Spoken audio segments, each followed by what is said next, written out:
Hello, ఆయన బయలుదేరారండి? ఆయన ఎవరు మీరు? ఇది సాగర్ గారి నంబరేనా? అవును. ఆయన బయలుదేరారా? బయలుదేరారండి. థ్యాంక్స్ అండి. హలో హలో హలో,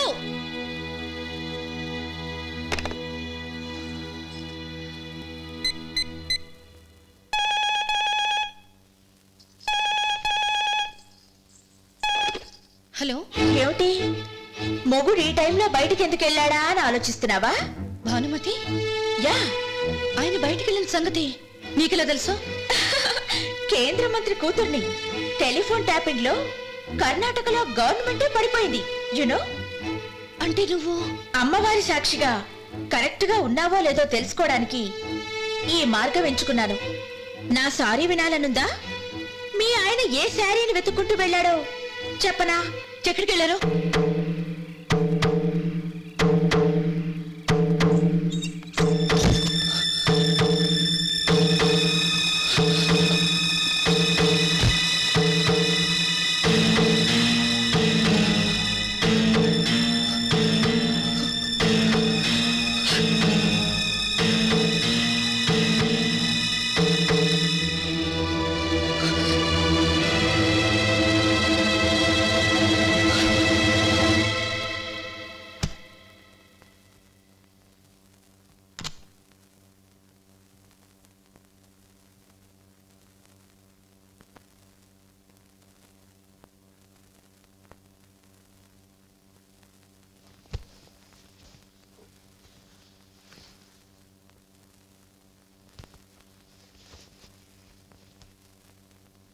ఎక్కడికి వెళ్ళారు? నువ్వు నిద్రపోలేదా? మీరు నిద్రపోనిస్తేగా. అంటే ముందు మీరు ఎక్కడికి వెళ్ళారో చెప్పండి. బామ్మకి బాగోలేదని ఫోన్ వస్తే వెళ్ళొచ్చాను. ఆ మాట ప్రమాణం చేసి చెప్పండి. శ్రవంతి, ఏమిటిది? వెళ్ళేటప్పుడు ఎక్కడికి వెళ్తున్నారో అని అడగను దానివి, వచ్చిన తర్వాత ఎక్కడికి వెళ్ళారో అని నిలదీస్తున్నావేంటి? అప్పుడు నా మొగుడు శ్రీరామచంద్రుడని భ్రమ. ఇప్పుడు శ్రీరంగ నీతులు చెప్తూ కథల్లోకి దూరే వ్యక్తి అని తెలిసి సిగ్గు, అసహ్యం. శ్రవంతి, నువ్వు పొరబడుతున్నావు. కాదు, కళ్ళారా చూశాను కాబట్టి అడుగుతున్నాను. అమ్మకు బాగోలేదని ఎందుకు అబద్ధం చెప్పారు? మీరు వెళ్ళారే, దాని పేరేంటి? అంటే నన్ను అనుమానించి డిటెక్టివ్ పనిచేసావన్నమాట. ప్రశ్నలు అడగాల్సింది నేను. నా మెళ్ళో తాళి కట్టి 4 రోజులు నేను పడక సుఖం ఇవ్వలేదని పాత కథ తెరవడమేనా? శ్రవంతి, అరవకండి. ఆ అమ్మాయి పేరు రమణి. మన పెళ్లికి ముందే పరిచయం. పెళ్ళైనా మీ మధ్య సంబంధం మాత్రం ఆగలేదు. ఎందుకు ముయ్యాలి నోరు? ఆడది మగవాడి ప్రేమను కోరుకుంటుంది, మగవాడు మాత్రం ఆడదాని పొళ్ళే కోరుకుంటాడని మీరు నిరూపించారు. శ్రవంతి, ప్రేమించే ఆడదిలా ప్రవర్తించదు. కన్ను చూసినంత నిజం కాదు. నీలాంటి ఆడవాళ్ళు 7 అడుగులు వేయగలరు, కానీ అహంకారంతో 7 జన్మల దూరంలో ఆగిపోతారు. రంకు నేర్చిన వాడు వేదాంతం చెప్తే అసహ్యంగా ఉంటుంది.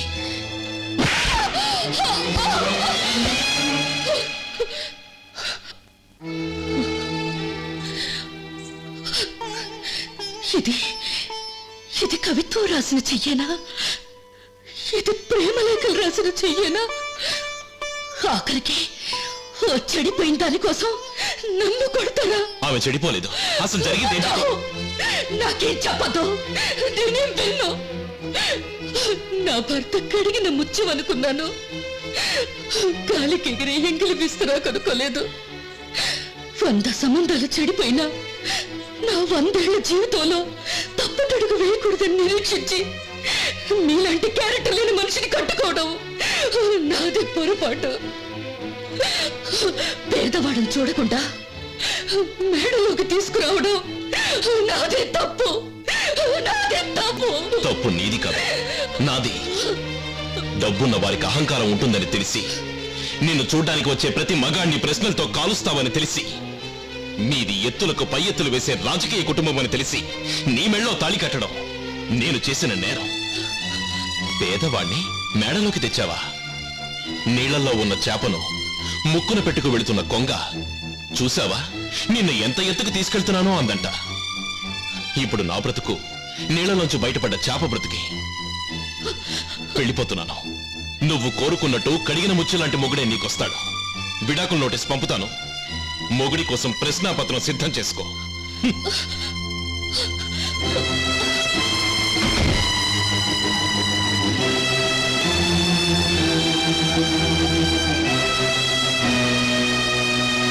సెంట్రల్ గవర్నమెంట్ పడిపోయింది, సెంట్రల్ గవర్నమెంట్ పడిపోయింది, గవర్నమెంట్ పడిపోయింది, సెంట్రల్ గవర్నమెంట్ పడిపోయింది, గవర్నమెంట్ పడిపోయింది.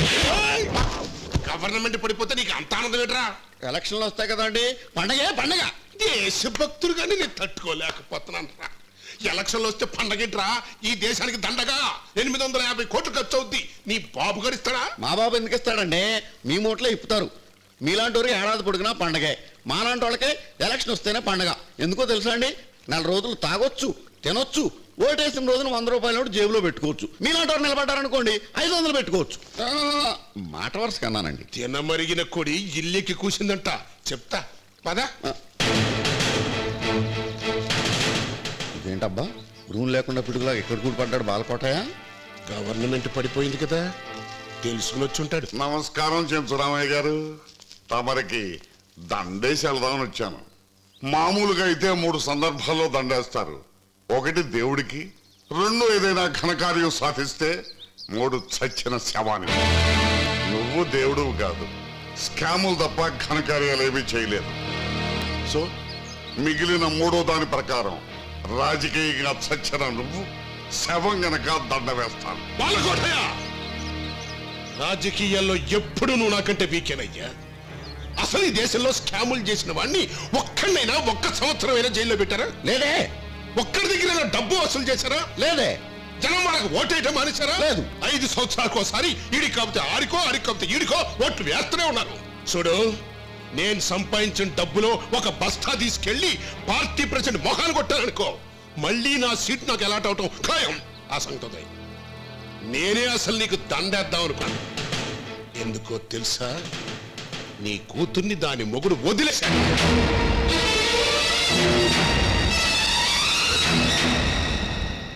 పేదోడికి పిల్లనిచ్చి పెళ్లి చేసి ఆ సింపతి మీద పేదోళ్ళ ఓట్లన్నీ కొట్టేద్దామని పెద్ద ప్లాన్ వేశావు. అది తిరగబడి బొక్కబొర్రలో పడ్డావు. మొగుడు వదిలేసిన కూతురికి తండ్రిగా ఇప్పుడు నువ్వు చచ్చిన శవానివి. అందేమంటావా? అమ్మో, ఊలెట్టు కొడితేనే ఎంత గట్టిగా తగిలింది, చేతులెట్టు కొడితే ఆమోదును.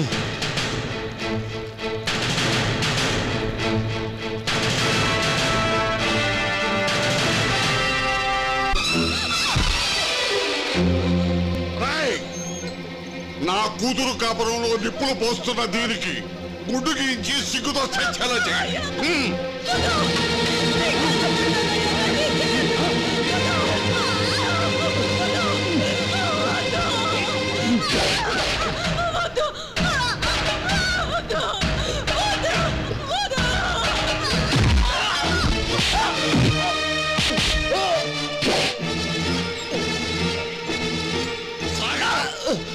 అల్లుడు అని వదిలేస్తున్నాను, మర్యాదగా వదిలిపెట్టాడు.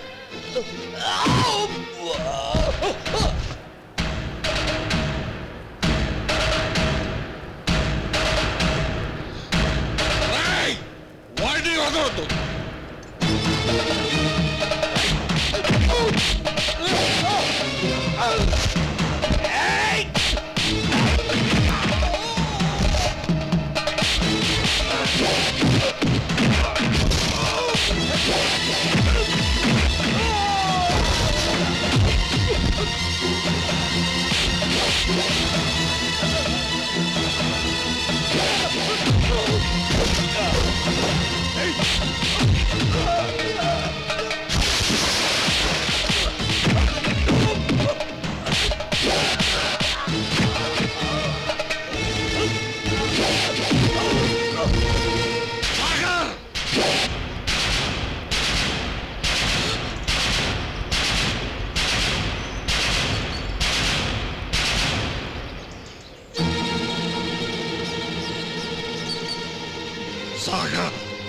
సీతమ్మ కన్నీరు చూసి ఆంజనేయుడు లంకను తగలబెట్టాడు.